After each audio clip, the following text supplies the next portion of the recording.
Hello everyone, कैसे हैं बेटा? Are you doing good? आज की क्लास के अंदर हम यूकैरियोटिक सेल को स्टार्ट कर देंगे। यूकैरियोटिक सेल एक इस टाइप की सेल होती है जिसके अंदर न्यूक्लियस भी है एंड मेम्ब्रेन बाउंड ऑर्गेनेली भी है। तो ढेर सारी ऑर्गेनेली है, उनमें से आज हम पर्टिकुलरली प्लाज्मा मेम्ब्रेन बारे में डिस्कस करेंगे। सो स्टार्ट करते हैं।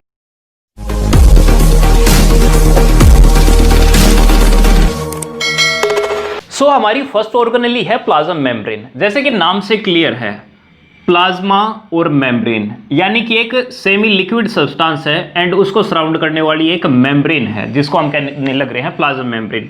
तो इसका मतलब नॉर्मली तो ऐसे हम एक सेल को दिखाते भी ऐसे कि ये इसका न्यूक्लियस हो गया, लेट्स से ये इसका न्यूक्लियस हो गया एंड न्यूक्लियस के चारों तरफ जो है एक जेली है जिसको हम कहते हैं क्या, साइटोप्लाज्म। एंड इस जेली को जो सराउंड करने वाली लेयर है यानी जो प्लाज्मा है, जो यहाँ अंदर प्लाज्मा है, उसको सराउंड करने वाली स्ट्रक्चर क्या होगी, उसको हम कह देते हैं प्लाज्मा मेम्ब्रेन। तो अगर प्लाज्मा मेम्ब्रेन को अगर डिफाइन करना चाहें तो हम किस तरीके से डिफाइन कर सकते हैं? So it is A membrane which enclose cellular organelle and its fluid. It make a separate compartment where external environment is different than the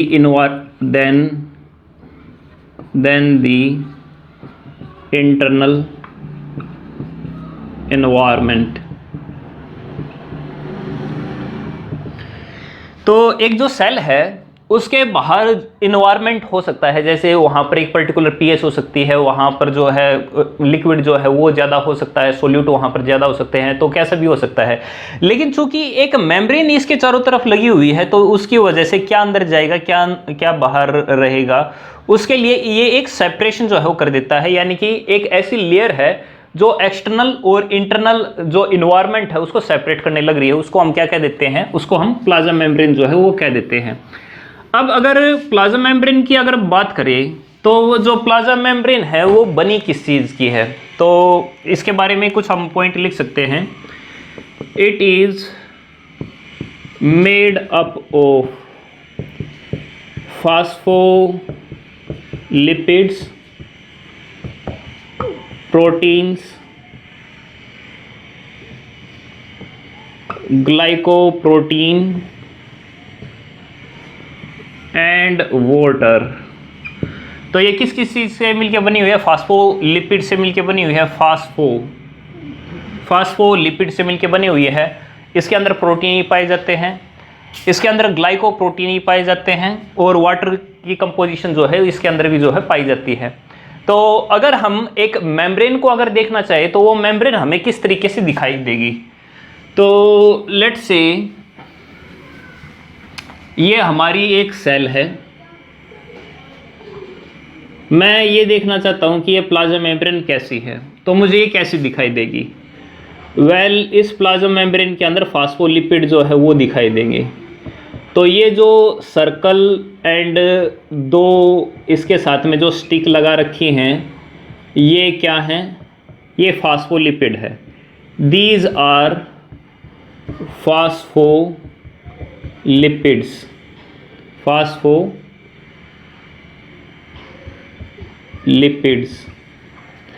इनके बीच में प्रोटीन्स हो सकते हैं, तो लेट्स से ये एक प्रोटीन हो गया जो कि इसके अंदर जो है वो प्रेजेंट है एंड फिर से फास्फोलिपिड जो है वो प्रेजेंट है। लिपिड दोनों लेयर पे हो भी सकता है या फिर एक लेयर के अंदर भी हो सकता है और दूसरी जो लेयर है वहाँ पर जो है इस तरीके से काम जो है वो हो सकता है। तो यहाँ पर जो मैं दिखाने लग रहा हूँ वो क्या है, ये एक प्रोटीन हो गया और ये भी क्या है, ये भी एक प्रोटीन हो गया। तो प्रोटीन और जो लिपिड जो है उससे मिलके तो ये बना है ही, इसके साथ में इसकी जो स्ट्रक्चर है उसके साथ में अलग से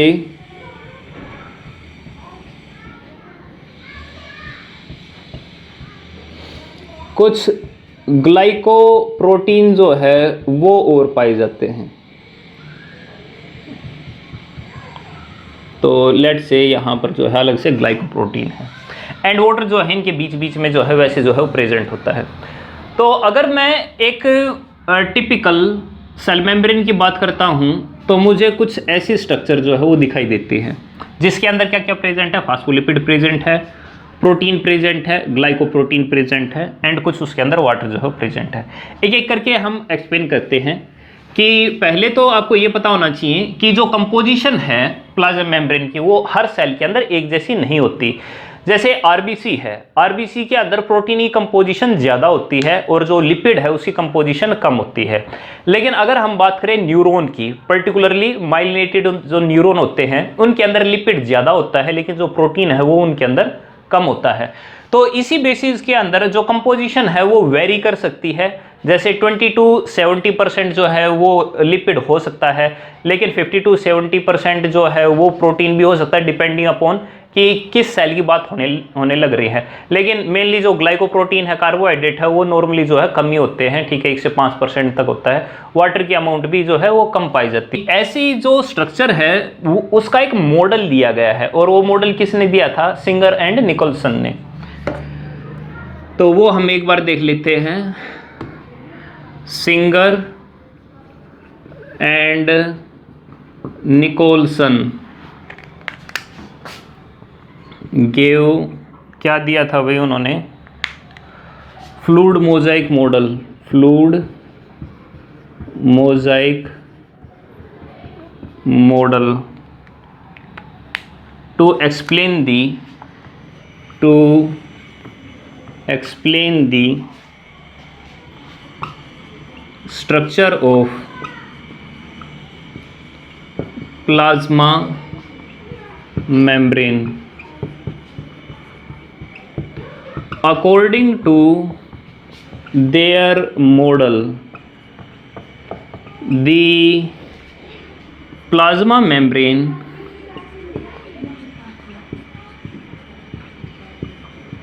is a fluid of phospholipids in which protein are the icebergs which float in a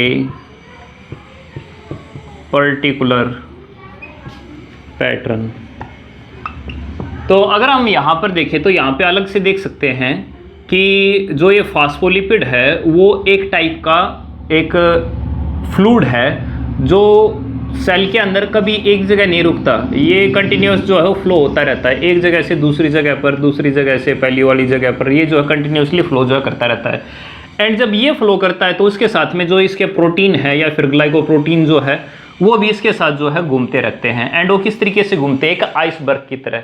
तो जिस तरीके से समुद्र के अंदर अगर बर्फ अगर रखी हुई हो तो वो फ्लोट करती है, तो उसी तरीके से जो प्रोटीन है वो छोटे छोटे आइसबर्ग है एंड वो फ्लोट करते हैं इस फास्फोलिपिड के फ्लूइड के अंदर। कर लेते हैं कि फास्फोलिपिड क्या है, उसके बारे में और डिटेल जो है वो देख लेते हैं। तो एक एक करके हम कंपोजिशन की बात करते हैं कि जो हमारा प्लाज्मा मेम्ब्रेन है वो किस किस से मिलकर बना हुआ है। तो let's study the composition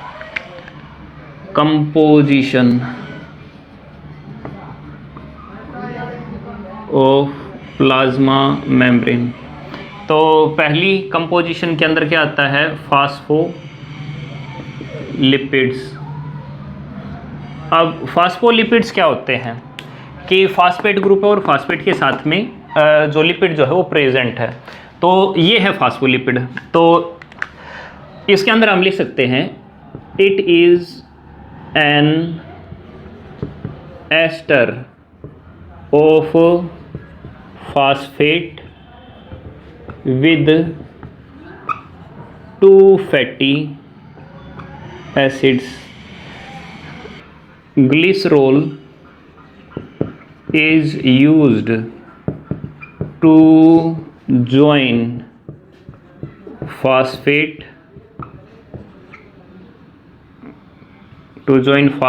and fatty acid.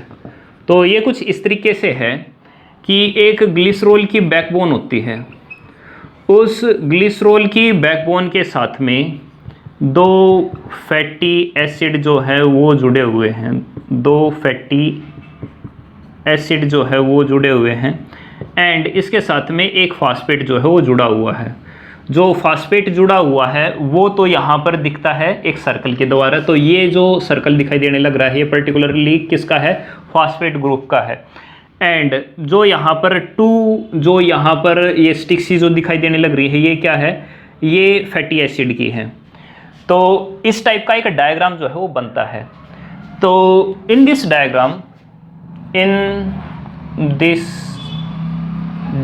Diagram of phospholipid,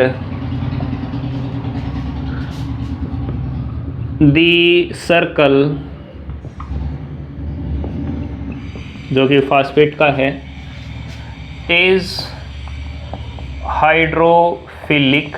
hydrophilic का मतलब क्या है, water loving, and it face outside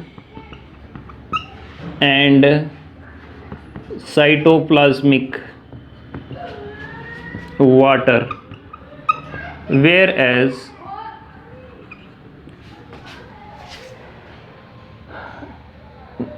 two sticks किसकी है, ये है फैटी एसिड की। 2 sticks are hydrophobic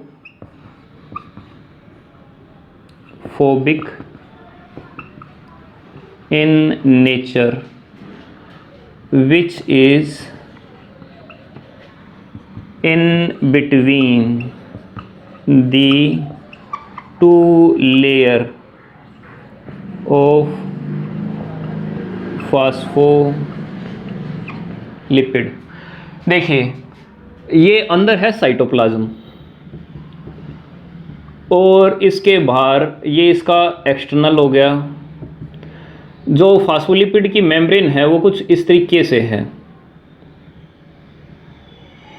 तो अगर हम यहाँ पर देखें तो जो साइटोप्लाज्म का जो फेस है वो किसके साथ में है, जो इसका ये सर्कुलर पार्ट है ये उसके साथ है, और जो एक्सटर्नल है वो किसके साथ में है, वो भी इस सर्कल के साथ में है। तो इसका मतलब जो सर्कल है वो हाइड्रोफिलिक पार्ट होता है, एंड उसका फेस जो है आउटसाइड है या फिर जो साइटोप्लाज्मिक है उस साइड है।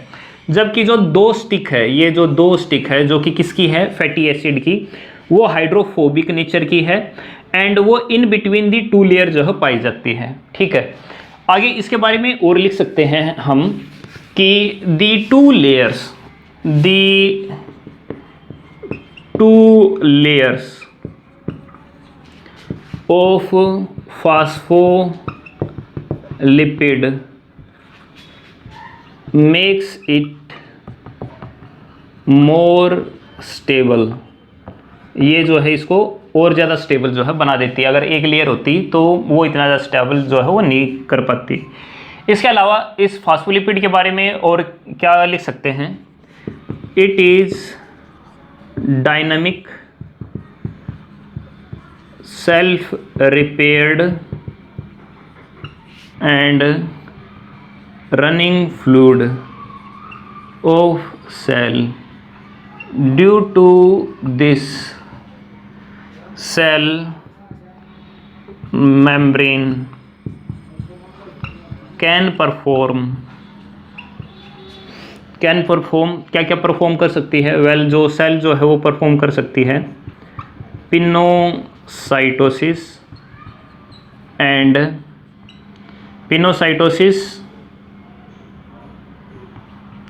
Endocytosis and cytosis. तो बात एक बिल्कुल स्पष्ट सी है, अगर सेल के कुछ अंदर जाता है या कुछ बाहर इनसे निकलता है तो अंदर बाहर का जो आना निकलना है तो इसी वजह से ही संभव हो पाया है, क्योंकि जो मेम्ब्रेन है वो किसकी बनी हुई है, फास्फोलिपिड की बनी हुई है, एंड वो स्टेबल भी है, तो खुद को अपने आप रिपेयर भी करती रहती है और कंटिन्यूसली चेंज हो पाती है। तो सेल का जो डायनेमिक नेचर है वो इसी वजह से बन पाया क्योंकि उसके अंदर क्या प्रेजेंट है, ये फास्फोलिपिड जो है प्रेजेंट है। हाइड्रोफोबिक पार्ट जो है बीच में प्रेजेंट होता है, बाहर की तरफ जो हाइड्रोफिलिक पार्ट होता है। तो इस तरीके से हम कह सकते हैं कि as it has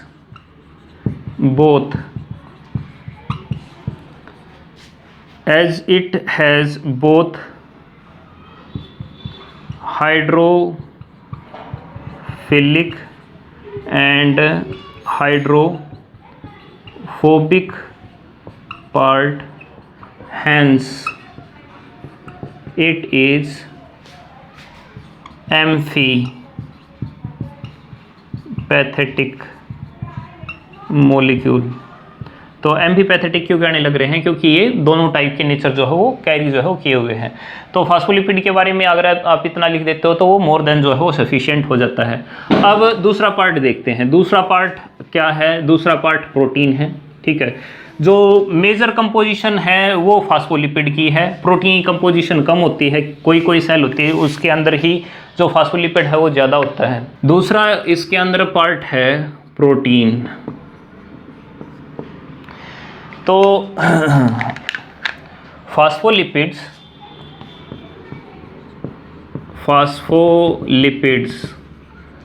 carry two types of protein.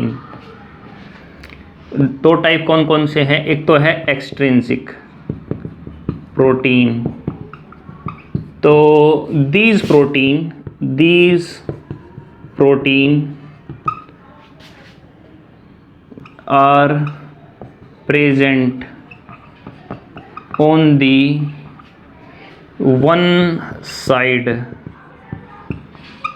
of the plasma membrane layer। तो प्लाज्मा मेम्ब्रेन की दो लेयर है, तो प्लाज्मा मेम्ब्रेन की लेयर की जगह मुझे लिखना चाहिए फास्फोलिपिड लेयर। तो फास्फोलिपिड की दो लेयर है, तो उन दो लेयर में से एक लेयर के अंदर जो है जो एक्सट्रिंसिक प्रोटीन जो है वो पाए जाते हैं। दूसरा एक होता है इंट्रिंसिक। तो पेन चेंज कर लेना चाहिए, नहीं,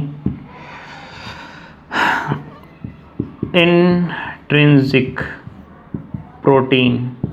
इंट्रिंसिक प्रोटीन कौन से प्रोटीन होते हैं, ये वो प्रोटीन है जो दोनों फास्फोलिपिड की लेयर के बीच में जो है वो प्रेजेंट होता है, यानी कि दोनों तरफ जो है वो आए हुए होते हैं। तो proteins which are present in the both sides of phospholipid layer. अगर दोनों जगह अगर प्रेजेंट है तो उसको हम क्या कह देंगे, इंट्रिंसिक। तो ये जो प्रोटीन है वो कैसा है, इंट्रिंसिक प्रोटीन है। और ये प्रोटीन केवल एक साइड में प्रेजेंट है, एक्सटर्नल साइड में प्रेजेंट है, तो इस वजह से हम इसको क्या कह सकते हैं, इंट्रिंसिक प्रोटीन जो है वो अलग से कह सकते हैं। अब जो ये प्रोटीन है इनके फंक्शन क्या होते हैं, तो फंक्शन की बात कर लेते हैं हम कि इनका जो है फंक्शन क्या है। They act as channel protein for specific molecule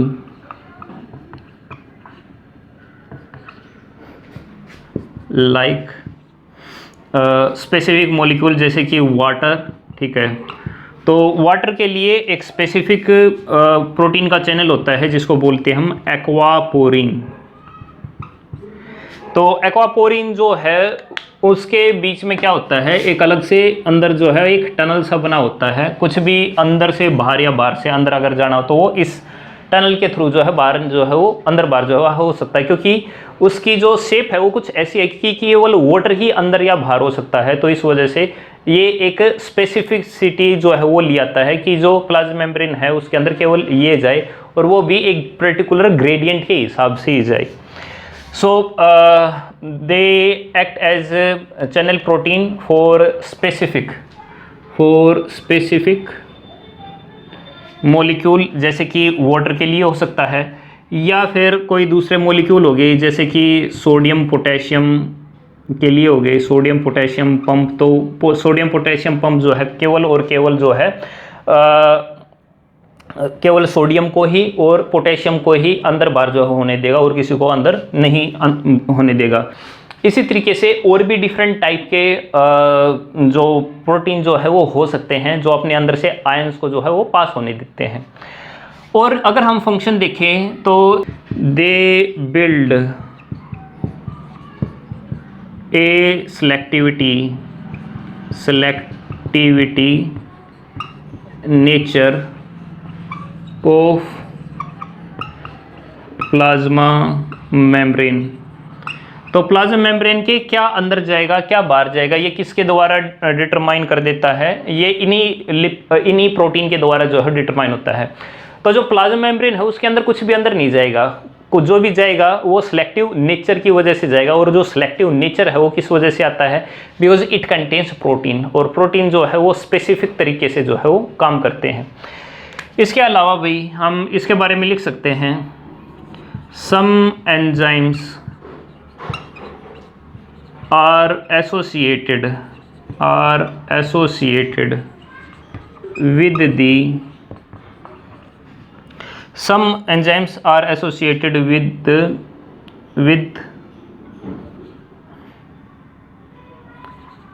these proteins। तो कुछ प्रोटीन होते हैं उनके साथ में एंजाइम प्रेजेंट होता है, तो जो रिएक्शन जो है वो इनके द्वारा भी हो जाती है। इसके अलावा they act as anchor for the cytoskeleton. तो जो साइटोस्केलेटन है उसके लिए ये किसकी तरह एक्ट करते हैं, एक एंकर की तरह जो है एक्ट करते हैं, और साइटोस्केलेटन जो है वो इनके साथ जुड़ जाता है। तो जैसे स्पेक्ट्रिन है, स्पेक्ट्रिन जो है वो इनके साथ में जुड़ा होता है और वो साइटोस्केलेटन का पार्ट जो है बन जाता है। साइटोस्केलेटन क्या होता है, जो प्लाज्मा मेम्ब्रेन है उसके नीचे कुछ मॉलिक्यूल्स का, जैसे एक्टिन हो गया, मायोसिन हो गया, उनका अलग से जो है एक नेटवर्क जो है वो पाया जाता है। और नेटवर्क के लिए जो एंकरेज होती है, यानी कि जो नेट बना होता है वो इन्हीं के अंदर ही जो है वो बना हुआ होता है। They help in active and passive transport of molecules. तो एक्टिव पैसिव ये आप पहले भी पढ़ते आने लग रहे हो। तो एक्टिव पैसिव का जो ट्रांसपोर्ट होता है वो किस वजह से हो पाता है, because they have certain type of proteins. जैसे कि अगर मैं सोडियम पोटेशियम पंप की बात करने लग रहा हूँ तो सोडियम पोटेशियम पंप के लिए जो है एनर्जी चाहिए होती है। तो एनर्जी जब उसको मिलेगी तो वो एक्टिव ट्रांसपोर्ट कराएगा। और अगर वाटर की अगर मैं बताने लग रहा हूँ तो वो एक टाइप का पैसिव ट्रांसपोर्ट जो है वो हो जाता है। प्रोटीन जो है वो कैरियर प्रोटीन की तरह भी एक्ट करते हैं। तो इसके बारे में और लिख सकते हैं, they act as a carrier protein. तो कैरियर प्रोटीन की तरह भी जो है ये एक्ट करते हैं। इसको अलग से हम परमीय जो है वो भी बोल सकते हैं। इसके अलावा और क्या मेम्ब्रेन के अंदर प्रेजेंट होता है, ग्लाइकोप्रोटीन। तो हमारा जो नेक्स्ट पार्ट है उसको हम कहते हैं ग्लाइकोप्रोटीन।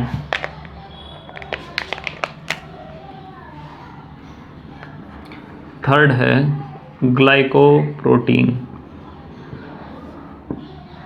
तो वैसे तो वर्ड से ही समझो भाई, ग्लाइको का मतलब ग्लूकोज और प्रोटीन यानी कि जो अमीनो एसिड से मिलके बना हुआ हो, तो हम इसको कह सकते हैं it is a mixture of protein and glucose. They are present on the outer surface of the plasma membrane, cells are recognized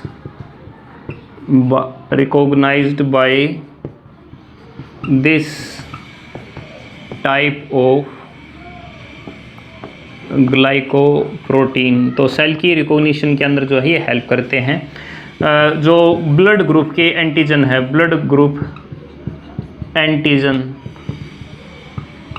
also formed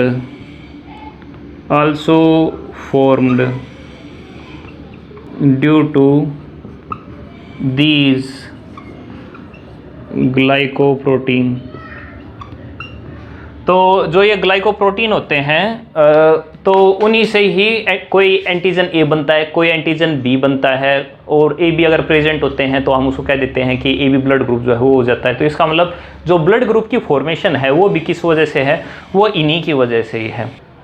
तो इस तरीके से हम देख सकते हैं कि जो प्लाज्मा मेम्ब्रेन है उसके अंदर बहुत सारी ऐसी चीज़ें हैं जिसकी वजह से जो प्लाज्मा मेम्ब्रेन है वो डायनामिक हो पाती है, क्योंकि फास्फोलिपिड जो है वो कंटिन्यूस जो है फ्लो करता रहता है, उसके अंदर रिपेरेशन जो है वो हो पाती है।